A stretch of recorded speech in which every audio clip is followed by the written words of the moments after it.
We're familiar with his career, his trajectory, his contribution to the country is incredible. What have you learnt from him? Yeah.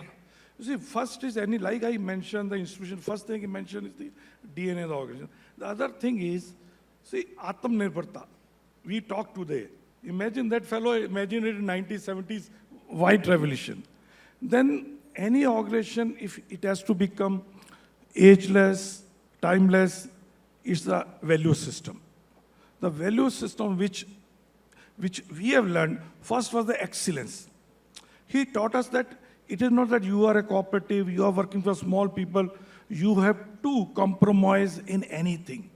So if you go and see any of the institutions Dr. Varghese Kurien created, best of the people, that professional, best of the building, best of the design, best of the technology, best in the world. I think that is what I see here also after coming here. Let me congratulate you. Dr. Varghese Kurien relevance is becoming more and more today.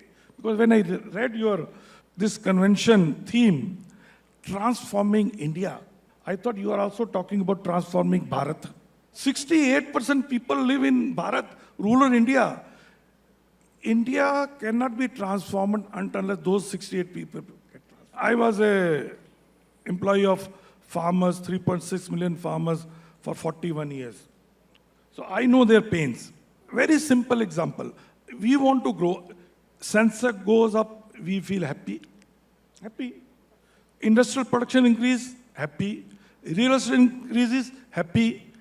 But when milk prices increases, tomato prices increases, we call it mehengai or inflation. My growth is considered as a growth, prosperity. When farmers' income increases, we call it inflation.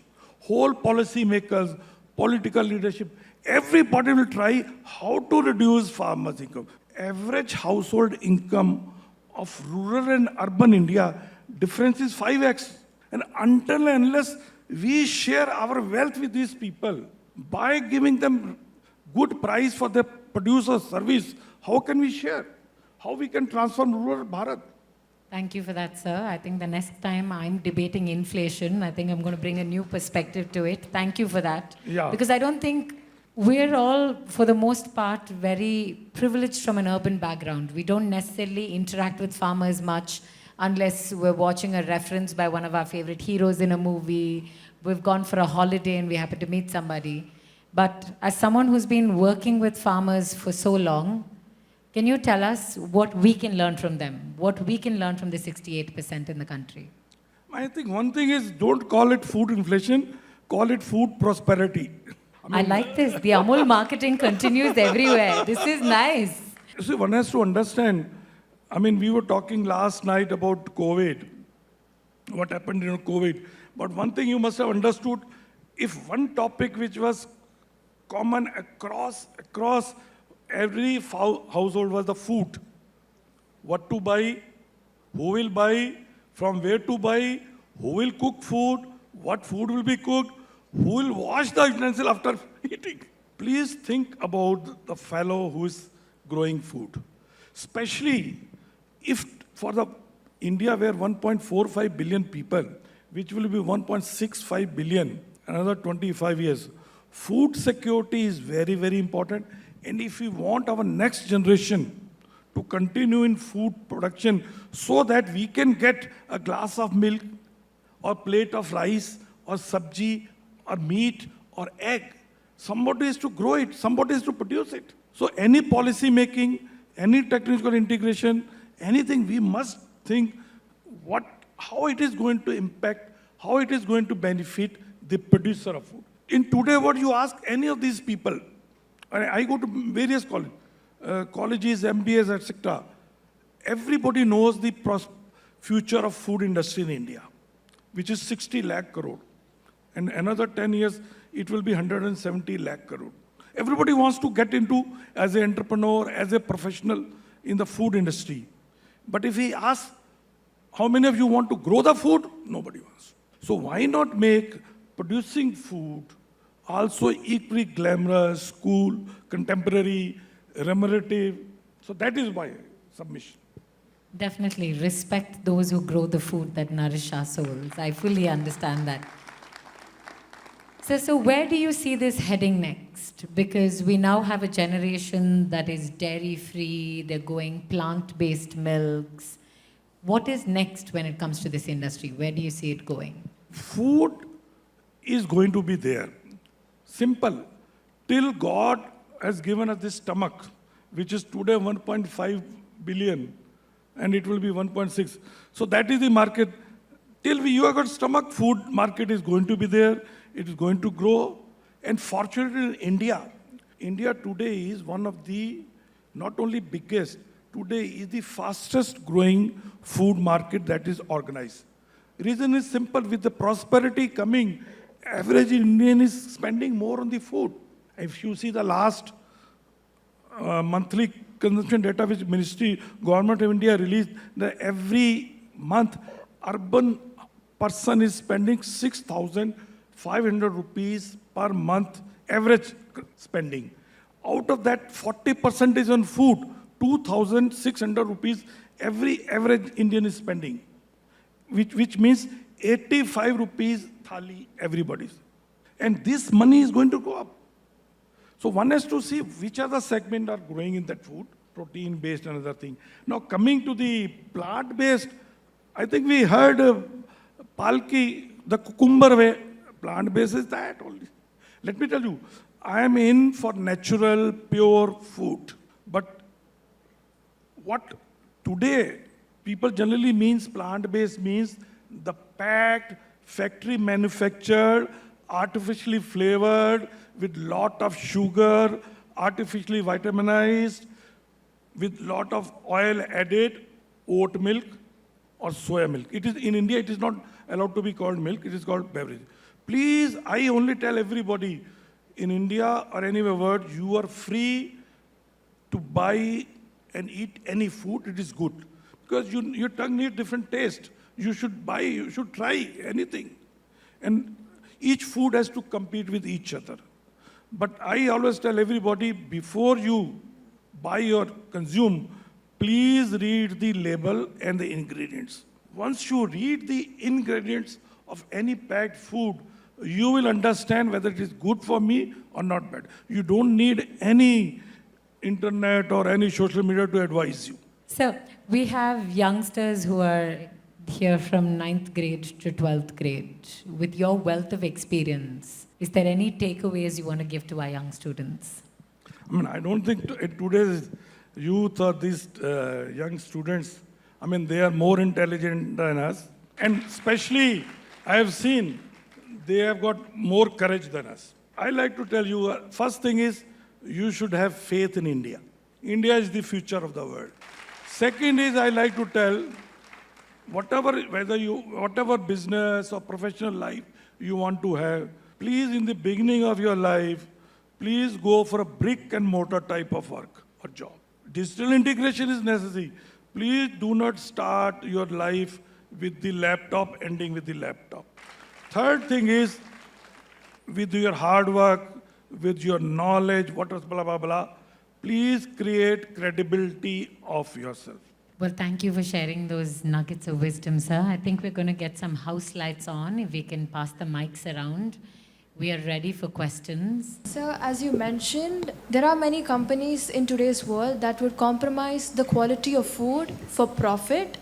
But there are few industries like Amul that would choose quality over quantity. So why do you think it is important to choose quality over quantity to transform India? Well, Vaishnavi, good question. Here also again, I've been reminded my mentors, very good teaching. He always used to say, कि whenever you're taking any decision, always think that consumer is or customer is smarter than you. Don't try to shortchange the customer. So what happens is, today, just giving you an example. We are selling Amul ice cream. We use dairy fat, around 12%, which is costing around 500 rupees a kg. You are buying, one day I just replace dairy fat with the vegetable oil, which is 100 or 120 rupees kg. My cost will reduce drastically, I'll earn a profit. But One day or other, you'll come to know. One day, second. The day you realize that, oh, I've been buying ice cream, Amul ice cream, thinking it is made out of milk cream. Where will your blind faith go on Amul? Then you are like, or in a packet of ghee, instead of 1 liter, I start packing 950 or 900 ml without reducing the pack size. And when you buy thinking it is 1 liter, that will, your confidence, your trust, you will become like any other. So, if you have to become ageless, timeless brand, most favorite brand, you cannot cheat your customer by such decision. Again, I say, please keep in mind, value delivery has to be more than value addition. I truly love this customer-centric approach of earning that trust and then retaining that trust and then grow that way. Sir, I am Jaydev of Sindhi International from grade 12. I'm a big fan of Amul Doodles. What is the thought process behind Amul Doodles, sir? It started around 60 years back when Amul butter was launched and we had the Polson butter and we had no money. So it is basically Amul butter girl which is commenting on anything or everything happening in Bollywood, Hollywood, politics, sports, world over, in a very witty way. And earlier it used to be once in a fortnight or once in a month, we used to put up hoardings. Then newspaper came, now social media came, so in a week, 2-3 times. And she's a smart little girl. She does not spare anybody. She will not favor anybody. And also she is not afraid of anybody. That is, and when girl is speaking, people take it seriously. They don't mind. I mean, she has come, all the positive side, negative side, and she tells the mood of the nation, what average Indian feels. And let me tell you, when I'm talking about the mantra of the sex, one was this: consistency in positioning of a product. Utterly, butterly, delicious, that campaign 60 years back, we started continuing. Amul, the taste of India. About 35 years back, we started positioning continues. Amul Doodh Pita hai India, about 25 years back, we started campaign that company. Because these positioning or branding are like, again I'm talking, please think from religion point of view. Do you change religion's symbols or the, what you call it, jingles? You never change. So why you change in branding? You can change the positioning. Whether Aarti is there or everything same. I think we as humans look for consistency, and I think there's a lot of comfort in that, which Amul has truly understood. And with the Amul girl, it's beautiful. There's the impunity of a young girl and the irreverence and the humor that comes with it. And I must say there are a lot of fans in the house. We all love the ads. Do we have another question? Namaste, sir. Namaste. So, what advice would you like to give to someone who's likely to take up a leadership in a large organization? See, like I can say is, it has to be, when you are talking about a leader in an organization like Amul, you see, it is not as, you not a single leader. You have to see your whole team is able to take responsibility of the organization. Other thing which I found working very well is, you should not think that new ideas, new things can come from your brain. You should create an atmosphere where anybody or everybody can give their ideas for new things. Only thing is, you should able to filter that what is the area where you need to take action. And once you take action, whether it's a new product development, new distribution process, or new advertising campaign, or new structure, new technology, anywhere, if it works, give credit to others. If it does not work, take on yourself. Thank you for that question. I think we have that young boy up there. So, my question is, how do you create a win-win situation between producers and consumers? Very difficult question. You see, farmer, producer want more price. Consumer, naturally, he'll ask every day. The only way to answer this question is create the most efficient supply chain between the farmer and the consumer. I'll give you example. The reason for the success of Indian dairy industry all over world is the most efficient distribution highway or the supply chain. What we charge for a liter of milk in India, I'm not talking about Amul only, mostly whether Avin is there or Hudson is there or anybody is there. What you pay, 70 to 80% is going to the farmer, depending on the type of organization, their efficiency. The same in USA, Europe, if you're paying $1, farmer will get only 35 cents, vis-a-vis in India, which is 70 to 80 cents. So that is where you have to remove the inefficiency, waste, so farmers feel happy that, yes, I'm getting good price. And it is not only the price, it is the trust, confidence that when I'm investing, tomorrow there is somebody to buy at a remunerative price. It should not happen that today I put an acre of tomato thinking 20 rupees I'll get. By the time crop is ready, nobody is able to buy it 5 rupees. So that trust and confidence. So it's difficult. That is where professionals come. Thank you. It's also nice when we hear these numbers to know how India is leading the way when it comes to this industry.